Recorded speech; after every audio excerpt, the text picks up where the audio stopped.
और ये मिथिला का सम्मान, ये बहुत बड़ा सम्मान मिला है मिथिला को। मिथिला के बेटी को टिकट दे करके नए भारत का नया पहचान देने के लिए पार्टी ने जो भी निर्णय लिया है वो बहुत अच्छा किया है। खाली बूढ़े को आकर बैठा देंगे, वही गीत गाए हुए गाएंगे, तो युवक को मौका मिलना चाहिए और बढ़ चढ़ के काम लेगी। यदि मान लीजिए पिछले पीढ़ी को यदि हटाया नहीं जाएगा तो फिर नए पीढ़ी को अवसर कहाँ से मिलेगा।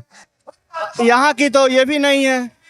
अब नहीं है तो आए हैं, जैसे मिश्री लाल आए थे जीत के गए थे, वैसे ये भी जीत के जाएंगे। इतने के बाद उसका चेहरा भी नहीं देखे, काम कहाँ से देखेंगे। काम हो चाहे न हो, हम लोग कट्टर बीजेपी हूँ।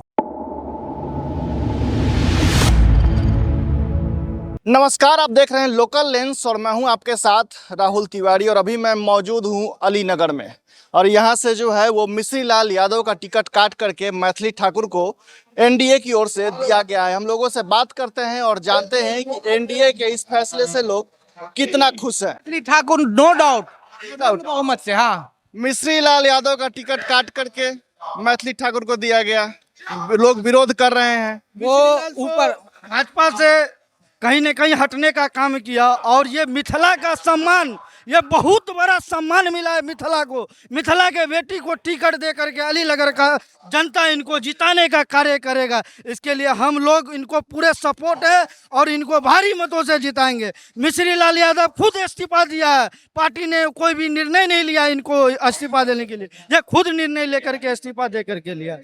काम नहीं, कुछ काम नहीं किए थे, कुछ नहीं किया था, कुछ काम नहीं किया था इन्होंने। मिश्री लाल यादव कुछ काम नहीं किया। कुछ नहीं काम किए, बस नेता बन के बस घर में बैठे हुए हैं, ऐसे थोड़े हो जाता है। नए भारत का नया पहचान देने के लिए पार्टी ने जो भी निर्णय लिया है वो बहुत अच्छा किया है। नए युवा को मान लीजिए, आज मैथिली ठाकुर को जो दिया है युवा के तौर पे दिया है ना, 20-25 साल का उम्र है उन्हें जैसे हमारा भारत का डेवलपमेंट हो रहा है वैसे राजनीति में डेवलपमेंट होना चाहिए, ना कि पीढ़ी दर पीढ़ी किसी आदमी को टिकट दे। और वो जो 5 साल जिन्हें सेवा करने का मौका मिला था, उन्होंने क्या किया 5 साल में? 5 साल अगर उन्होंने काम किया रहता तो ये स्थिति नहीं रहता उनका। और आज कोई भी अगर इनका विरोध कर रहे हैं तो वो बेवकूफ हैं। विरोध करने वाले लोग तो आप ही के लोग हैं। लोग नहीं हैं, एनडीए के लोग नहीं हैं। आप देखिए, गठबंधन होता है, गठबंधन में जो है दूसरे दल से इस दल में आए हैं। एनडीए में मतलब वो एनडीए के कार्यकर्ता नहीं है। इन्हें जो शीर्ष नेतृत्व ने इन्हें भार सौंपा है वो उस पे खड़े उतरने वाली हैं। विरोध इस बात का हो रहा है कि इनके पास कोई अनुभव नहीं है। अनुभव देखिए, अनुभव तो आने से देखने से होता है। ऐसे तो बहुत ही फील्ड में काम किए हैं, उसके बारे में बहुत सारा अनुभव है इनके पास। लेकिन कुछ ऐसा नवयुवक को देंगे ताकि वो सीखेंगे भी। और खाली बूढ़े को आकर बैठा देंगे, वही गीत गाए हुए गाएंगे, तो युवक को मौका मिलना चाहिए और बढ़ चढ़ के काम लेगी। क्योंकि मिथिलांचल का बेटी है, मिथिलांचल के बारे में जानकारी रखते हैं, तो इसलिए काम करेगी, एकदम निश्चित करेगी। और भी लोग हैं, उनसे बात करते हैं। क्या नाम है आपका? मेरा नाम दुर्गेश यादव है। क्या ये एनडीए का जो फैसला है ये सही लग रहा है? सही लग रहा है, सही है। मिश्री लाल यादव का टिकट काट दिया गया और इनको दिया गया, वो सही है, निकल जाए। निकल जाएगी। चलिए और भी लोग हैं। अभी जो एनडीए का जो फैसला आया कि मैथिली ठाकुर को टिकट दिया गया, मिश्री लाल यादव का टिकट काट दिया गया, पिछले बार से विधायक हैं, एनडीए में इसका विरोध भी देखने को मिल रहा है। बिल्कुल विरोध स्वाभाविक है, लेकिन फिर यदि मान लीजिए पिछले पीढ़ी को यदि हटाया नहीं जाएगा तो फिर नए पीढ़ी को अवसर कहाँ से मिलेगा। पार्टी के लिए इसके लिए आपको धन्यवाद भी देना चाहिए यदि दूसरे दृष्टिकोण से देखा जाए तो। यदि मान लीजिए जो वो बहुत पुराने नेता हो गए, बहुत अनुभव किए, क्षेत्र की सेवा किए, लेकिन मान लीजिए इनका एक सांस्कृतिक क्षेत्र अलग है, लेकिन इस क्षेत्र में भी यदि इनको कोई काम करने का अनुभव किसी को मिलता है तब वो सीख पाता है। युवा है, युवा का ही हमेशा ये रहा है, तो जनचहेता होंगी, अच्छा काम करेंगी तो आगे बढ़ेंगी। मैथिली ठाकुर को टिकट दिया गया एनडीए की ओर से। मिश्री लाल यादव के गुट से जो विरोध यहाँ देखने को मिल रहा है। मिश्री लाल यादव का गुट कहाँ है? मिश्री लाल तो गया, उसका गुट किधर है? एनडीए गुट में विरोध तो हो रहा है इनका। अब तो थोड़ा बहुत होता है ना। अब एकाएक उनको टिकट कट गया पार्टी से तो क्या करेगा? वो यहाँ का है, अलीनगर विधानसभा में उसका मोटो है। यहाँ की तो ये भी नहीं है। अब नहीं है तो आए हैं, जैसे मिश्री लाल आए थे जीत के गए थे, वैसे ये भी जीत के जाएंगे। क्या होगा? विरोध करने से कुछ होता है? विरोध तो ऐसे ही होता है, सही विरोध हो रहा है। लेकिन वोट उसी को देंगे। वोट उन्हीं को विरोध इस बात का है कि इनके पास कोई अनुभव नहीं है।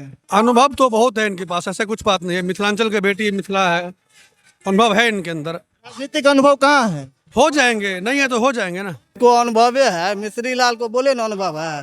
वो 5 साल जब यहाँ का विधायक कालीनगर विधानसभा से, हम लोग उसी विधानसभा से हैं, मोतीपुर गांव मेरा पड़ता है। आज तक घूम के आया है मोतीपुर गांव अपना शक्ल भी दिखाने के लिए, जो एक बार जाके देखते भी हैं जो मेरे विधानसभा का वोटर कैसा है, उस गांव में क्या हुआ नहीं हुआ, वो उनके नाम का बोर्ड भी लगा है कहीं? एक भी बोर्ड?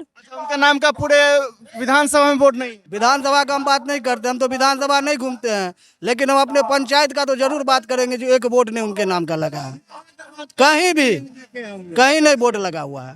चेहरा भी नहीं देखे जीतने के बाद उसका चेहरा भी नहीं देखे, काम कहाँ से देखेंगे? एक बात जरूर है, जो अली नगर में भोज भात में आगे रहते थे, बस वही कहते हैं, भोज भात में आगे रहते हैं। काम हो चाहे न हो, हम लोग कट्टर बीजेपी हूँ। बोलते हैं ना बीजेपी, काम हो चाहे न हो, मोदी है तो सब कुछ है। अब मोदी रहेगा तो हिंदुस्तान में काम होता ही रहेगा। तो हम लोग इसलिए बोलते हैं, हम लोग कोई भी हो, हम लोग सपोर्ट बीजेपी को ही करेंगे और वोट भी बीजेपी को ही देंगे। हमें अनुभव ऐसा लग रहा है 100% मैथिली जीतेगा ही अलीगढ़ से। जीत जाएंगे, जीतेगा, ओनली फॉर जीतेगा मैथिली। ऐसा बात नहीं है जो जीतना आसान है, टक्कर है। हाँ, टक्कर दोनों में कांटे की टक्कर, बहुत जबरदस्त टक्कर होगा। अलीनगर विधानसभा जो है ना, वो यादव और मुस्लिम बहुमूल्य क्षेत्र है, टक्कर होगा, इसमें कोई डाउट नहीं है। बढ़िया फाइट होगा। ये जो कहेगा कोई जो जीत 10-20 हजार से होगा, वो कुछ नहीं होगा। बस 2-3 हजार के अंतराल में ही होगा। जैसे हम लोग पिछले विधानसभा में मिश्री लाल के साथ हम घूमे हैं 2 महीने, और उसी दिन हम लोग भी बोल दिए थे जो आप 3000-3500 के बीच में जीतिएगा, वही हुआ। तो वैसे फाइट रहेगा दोनों का। ये नहीं कह सकते हैं जो कोई विनोद मिश्रा जीत जाए या मैथिली ठाकुर जी, टक्कर रहेगा दोनों में। जो भी जीते कुछ अंतराल से जीतेगा, बस यही है। तो यहाँ पे आम लोगों का कहना है कि यहाँ पे कुछ भी हो, संभव है कि मैथिली ठाकुर यहाँ से जीत दर्ज करेंगे। लेकिन आपको बता दें कि यहाँ से जो मैथिली ठाकुर का जो रास्ता है वो आसान नहीं होने वाला है, क्योंकि यहाँ पे मुस्लिमों की संख्या लगभग 15% है, तो वहीं ब्राह्मणों की संख्या लगभग 11% है। और शायद यही वजह है कि बीजेपी ने यहाँ से मैथिली ठाकुर को मैदान में उतारा है।